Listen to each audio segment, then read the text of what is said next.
사실 솔로몬의 역사 인물 강해는 열왕기상 1장에서 11장으로 끝나요. 11장 마지막 부분에서 솔로몬의 40년 통치가 끝나고 그는 세상을 떠나갑니다. 사망합니다. 그것도 그가 섬기던 여호와 하나님, 야훼 하나님 신앙을 떠나는 슬픈 모습과 함께 말입니다. 그러면서 우리는 자연스럽게 솔로몬의 노년기가 궁금해지는 것입니다. 솔로몬은 도대체 마지막 노년기를 어떻게 살았을까? 이런 질문이 생깁니다. 그런데 유대 전승에 의하면 유대인 학자들은 솔로몬이 3권의 책을 썼는데 청년 시절에 솔로몬이 쓴 책, 그게 아가서고 솔로몬의 전성기인 장년기에 그가 쓴 책, 그게 잠언서이고 솔로몬의 노년기에 쓴 책이 바로 전도서라고 말합니다. 학자에 따라서는 솔로몬 왕이 노년기에 타락하기 전에 이 책 전도서를 썼다고 주장하는 분들도 있지만 더 많은 학자들은 솔로몬이 타락했어요. 우상 숭배에 빠지고. 그러나 돌이켜서 다시 참회합니다. 회개하고 죽음을 맞이하기 직전에 쓴 마지막 책이 전도서라고 생각하는 학자들이 훨씬 더 많습니다. 분명한 것은 전도서는 솔로몬의 노년기에 지금까지 그가 살아왔던 인생을 돌이켜보며 쓴 책이 바로 전도서라는 것입니다. 잘 아시는 대로 전도서 1장 1절은 이런 말로 시작이 됩니다. 다윗의 아들 예루살렘 왕 전도자의 말씀이라. 자, 여기 다윗의 아들로서 예루살렘 왕을 지낸 사람 한 사람밖에 없잖아요. 누구에게? 솔로몬이죠. 네, 그런데 왜 솔로몬은 왕이라는 말로 끝나지 않고 예루살렘 왕 전도자의 말씀이라 이렇게 자기를 소개했을까요? 이 전도자 그러면 우리는 우리 시대에 복음을 전하는 사람을 연상하지만 여기서 전도자라는 그런 뜻이 아닙니다. 본래 히브리 원어에 전도자라는 말은 코헬렛이라는 단어로 되어 있습니다. 한번 따라서 해보실까요? 코헬렛. 네, 코헬렛은 본래 군중들을 집단으로 여러 사람을 모아놓고 말씀하는 자, 그러니까 거의 설교자의 의미예요. 설교자. 그러니까 전도자보다도 설교자라고 하는 것이 더 정확한 번역이라고 저는 생각을 합니다.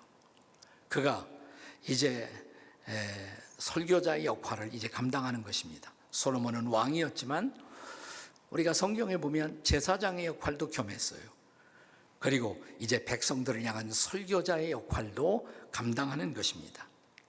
그는 지금까지 살아왔던 자기의 인생을 돌이켜보며 인생에 대한 설교를 시작합니다.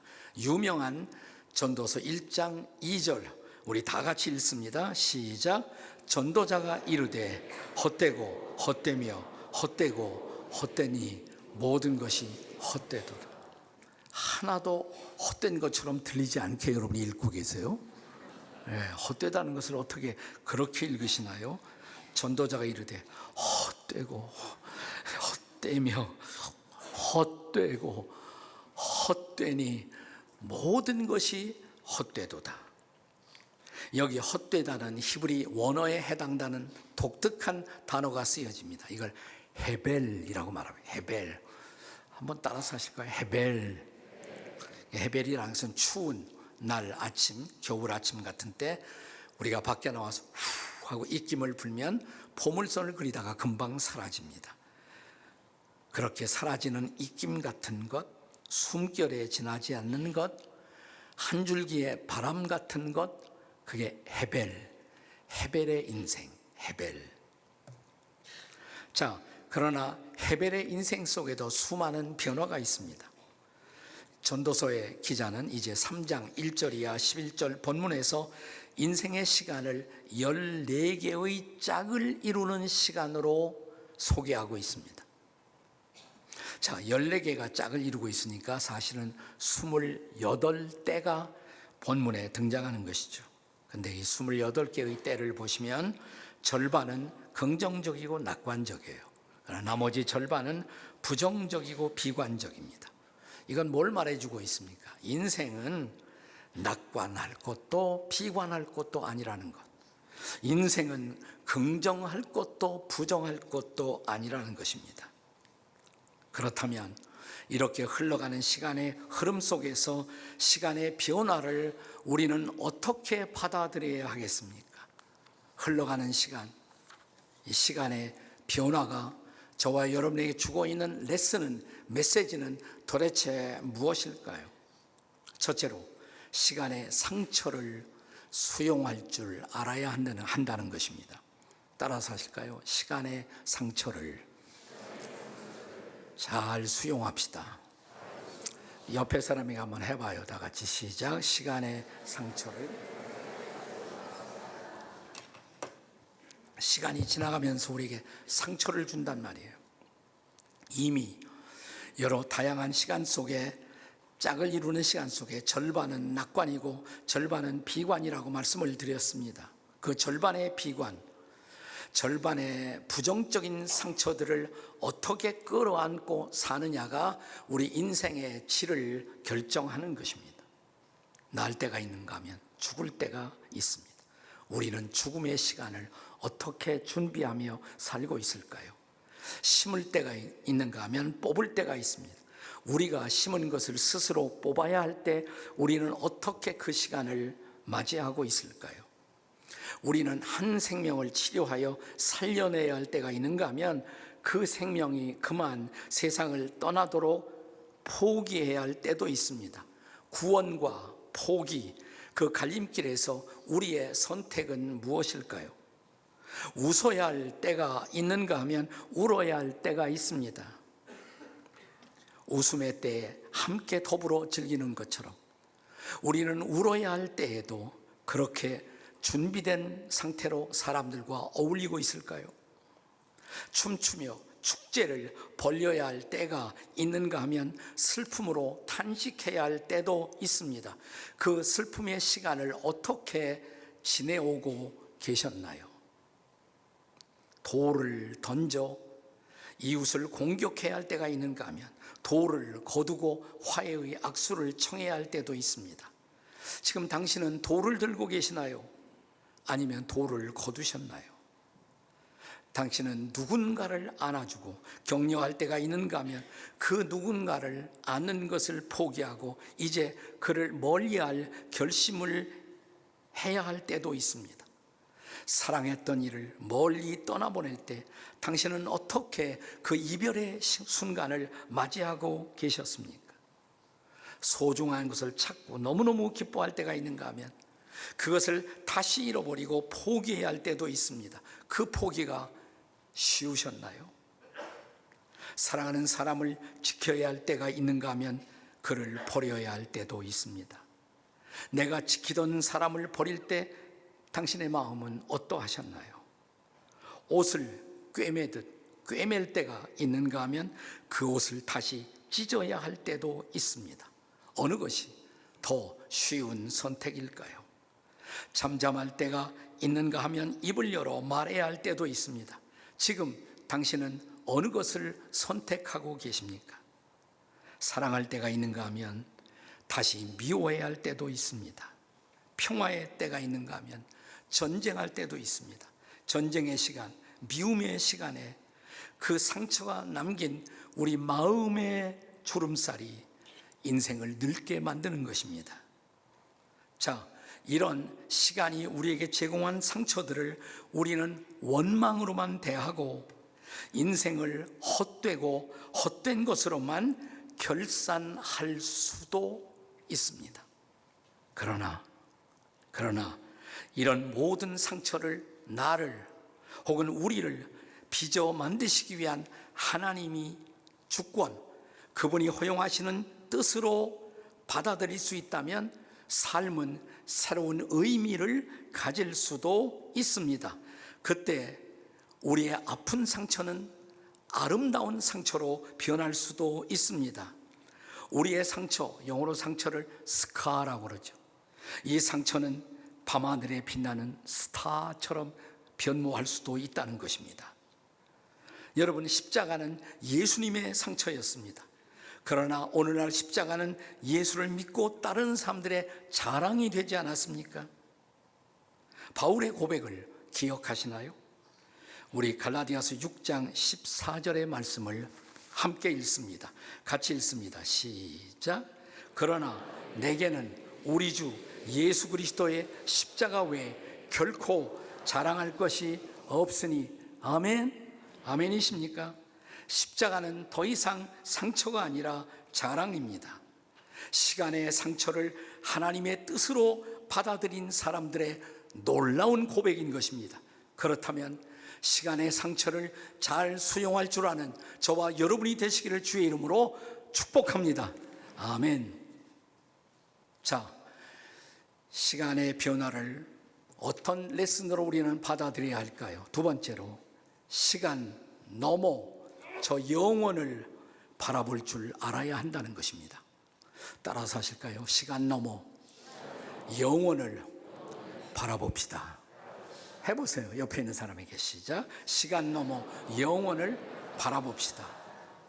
우리는 인생이라는 시간을 살아가면서 경험하게 되는 상처를 잘 수용해야 한다라고 말씀을 드렸습니다. 그런데요, 우리가 아무리 이 상처를 잘 수용해도 상처받은 감정의 저 밑바닥에 남아있는 억울함, 불공평함, 그 컴플레인은 남을 수밖에 없는 것입니다. 그러면서 우리는 묻습니다. 과연 하나님은 공의로우신가? 그분은 공평하신가? 인생은 과연 살만한 가치가 있는 것인가? 라는 물음표를 지울 수가 없습니다. 그런데 오늘 전도서 기자는 우리에게 그렇기 때문에, 그래서 우리는 시간을 넘어 저 영원을 바라볼 줄 알아야 한다라고 말하는 것입니다. 시간 너머에 있는 영원, 그 영원한 내세의 심판을 통해서만 비로소 모든 것은 공평하고 정의롭게 될 것이기 때문입니다.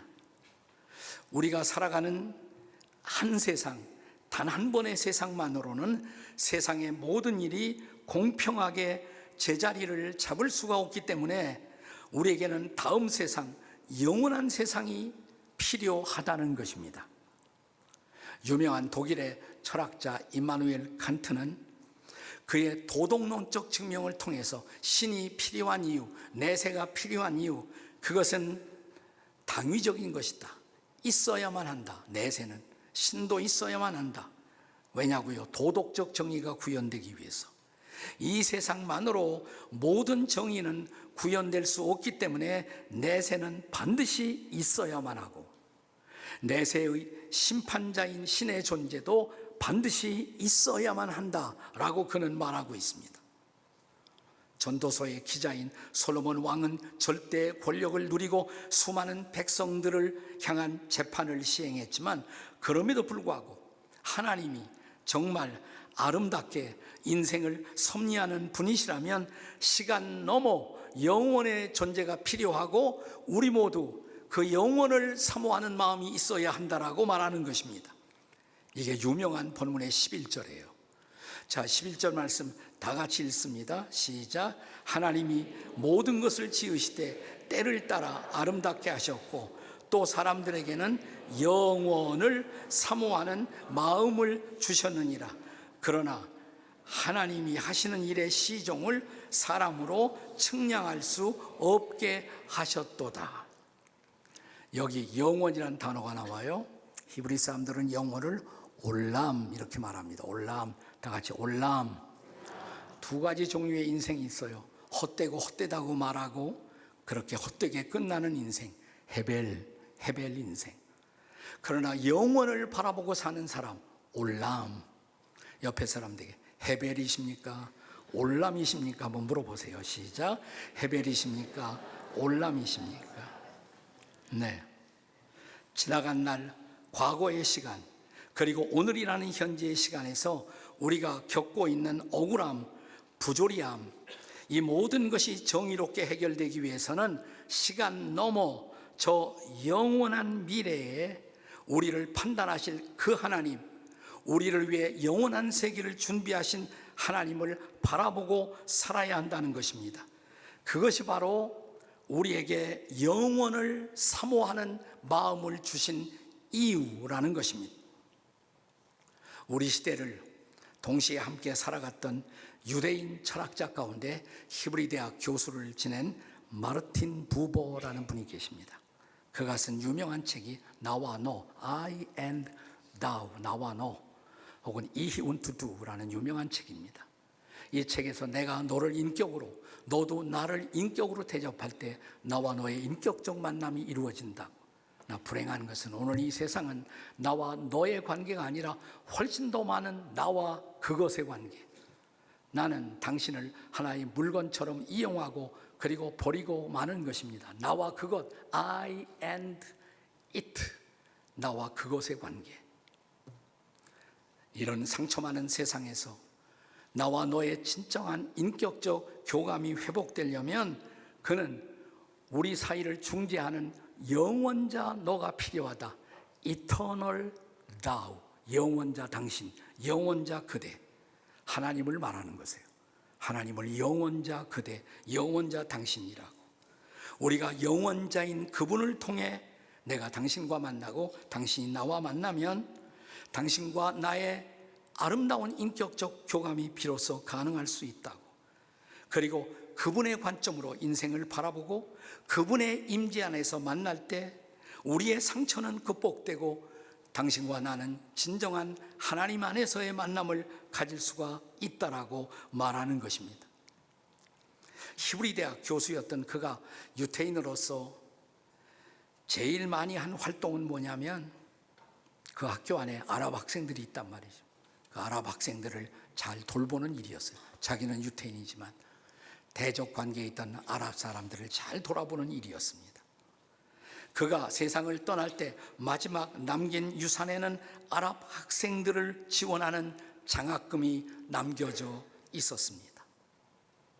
시간을 넘어 영혼을 바라본 아름다운 인생 결산이었죠. 그렇습니다.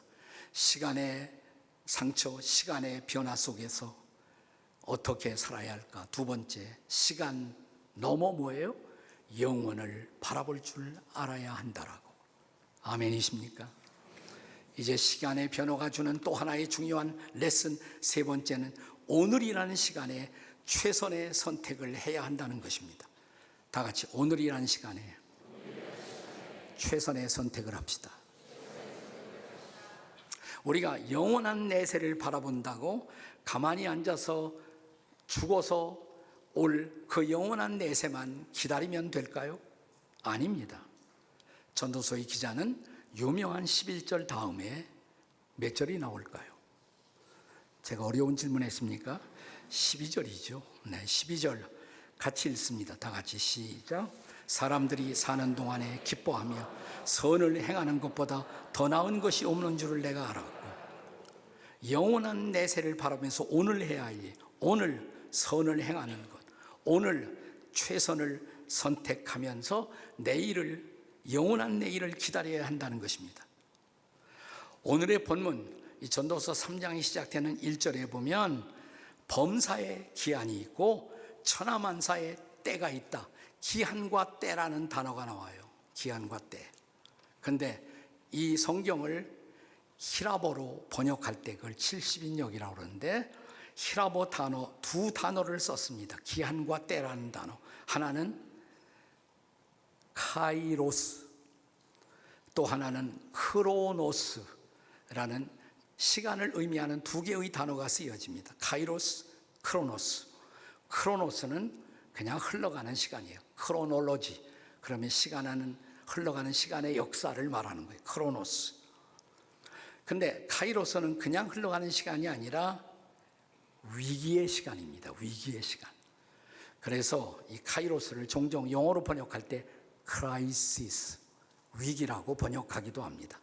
다시 말하면 흘러가는 시간 속에 하나님이 개입하시면 그 위기의 시간이 오히려 하나님의 뜻을 이루는 놀라운 시간이 될 수가 있다는 것. 때가 참에 하나님이 그 아들을 보내사 카이로스예요. 카이로스의 시간.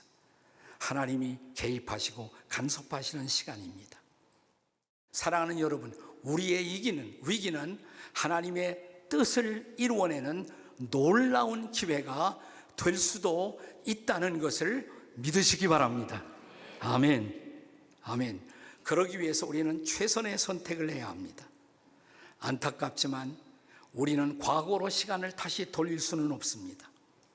과거로 돌아가는 것, 그것은 더 커다란 혼란일 따름입니다. 이제는 과거가 아닌 미래를 바라보고 미래에 집중하셔야 합니다. 미래를 위한 최선의 선택을 해야 합니다. 이미 말씀을 드린 바가 있지만 우리 교회의 미래를 생각하면서 어쩌면 우리가 선택할 수 있는 이 분립은 우리가 선택할 수 있는 가장 중요한 최선일지도 모릅니다. 우리가 그동안 동력교회들을 많이 세워왔어요. 또 외국에 있는 디아스포라 미션 교회까지 20교회가 넘어요. 우리가 세운 교회들이. 그것이 또 다른 4개의 분립된 교회와 함께 우리가 블레싱 같이 하고 세계 선교 같이 하고 생각해 보세요. 하나님이 얼마나 기뻐하실까요? 분립은 선이지만 분열은 악입니다.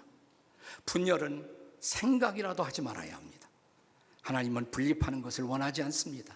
분열은 언제나 사탄이 하는 일입니다. 분열을 막고 우리는 분립을 통해서 함께 아름다운 미래를 선택해 나갈 수가 있어야 합니다. 그러면 본문의 11절이 약속한 때를 따라 아름답게 하시는 전능하신 하나님의 손길을 맛보게 될 줄로 믿습니다. 아니, 모든 것이 합력하여 선을 이룰 줄로 믿습니다. 오늘 우리가 잠시 겪는 우리의 아픔이 새로운 시대, 새로운 미래의 공동체를 해산하기 위한 하늘의 놀라운 섭리였음을 우리 모두 고백하게 될 줄로 믿습니다. 우리가 전도서를 읽어보면 해 아래서 이런 단어가 계속 반복돼요. 해 아래서. 여러분이 해 아래서 우리는 수많은 부조리, 수많은 억울함, 수많은 비참함을 봐요. 그러나 저 해 위에는 하나님이 계십니다. 하나님의 관점에서 이 해 아래를 보면 해 아래 흘러가는 시간 속에 하나님은 놀라운 당신의 섭리를 감추고 계세요. 우리가 측량할 수 없는 미래, 그렇습니다.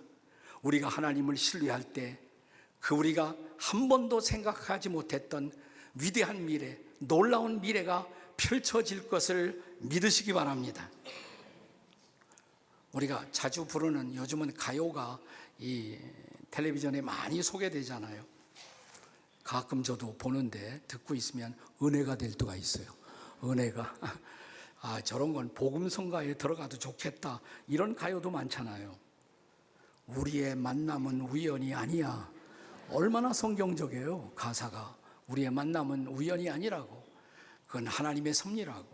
난 복음성가에 들어갔으면 좋겠어요. 네. 제가 요즘 흥얼거리는 노래 중에 인생은 미완성, 쓰다가 많은 편지, 그래도 우리는 곱게 써가야 해. 사랑은 미완성, 부르다 멎는 노래, 그래도 우리는 아름답게 불러야 해. 사람아 우린 모두 타양인걸, 외로운 가슴길이 기대고 살자. 인생은 미완성, 그리다 마는 그림, 그래도 우리는 아름답게 그려야 해. 얼마나 아름다운 가사입니까? 우리 지구촌 공동체가 선택할 미래를 기도하며 가슴 설레이며 기다리는 우리 모두가 될 수 있기를 주님의 이름으로 축원합니다. 찬송가 623장은 이런 우리의 기도, 우리의 갈망을 담고 있는 놀라운 찬송입니다. 우리가 불렀잖아요. 조금 이따 부를 거고. 주님의 시간에 아름답게 모든 것 변하리. 주님, 나의 갈 길을 인도하여 주시니 주의 뜻을 따라서 살리라. 네, 이 찬송가의 영어 원문 가사는 이렇게 시작됩니다. In His time, in His time, He makes all things beautiful in His time. 그는 모든 것을 아름답게 하시네. 그의 시간에, 그분의 시간에. 그렇습니다. 주님의 시간에, 주님의 때에 모든 것을 아름답게 하실 하나님을 기대하십시다. 그분을 신뢰하십시다. 그리고 우리 모두 함께 미래로 나아가십시다. 이 하나님의 놀라운 은혜가 우리 공동체에 임하기를 주의 이름으로 축복합니다.